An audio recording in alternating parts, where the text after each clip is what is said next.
বিক্ষোভের মুখে পড়লেন তৃণমূল কংগ্রেসের রাজ্যের সহসভাপতি তথা কোচবিহার পৌরসভার চেয়ারম্যান রবীন্দ্রনাথ ঘোষ। বৃহস্পতিবার তিনি বাড়ি থেকে বেরিয়ে কোচবিহার শহরের এসিডিসি ক্লাবের সামনে স্থানীয় মানুষের বিক্ষোভের মুখে পড়েন। তার গাড়ি ঘিরে বিক্ষোভ দেখান প্রত্যেকে। সেখানে তাকে ঘিরে চোর চোর বলতে শোনা যায় বহু সাধারণ মানুষকে।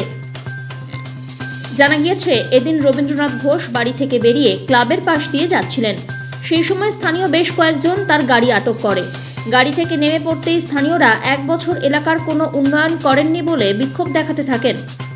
স্থানীয়দের বলতে শোনা যায়, পুরো ভোটে তাকে আমরাই জিতিয়েছি, জেতার পর চেয়ারম্যান হয়েছেন তিনি। চেয়ারম্যান হওয়ার পরে কোনো উন্নয়ন করেননি বলেও অভিযোগ।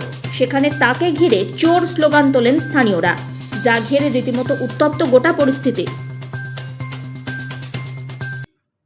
এরা কোনো রাজনীতি দল নয়। এরা কিছু থাকে এরকম, এই সমাজে কিছু লোক থাকে এরকম উচ্ছিষ্ট লোক থাকে, তারাই এইরকম ঘটনা ঘটায়। এটা সারা রাজ্যেই বিভিন্ন জায়গায় এই ধরনের কিছু লোক থাকে।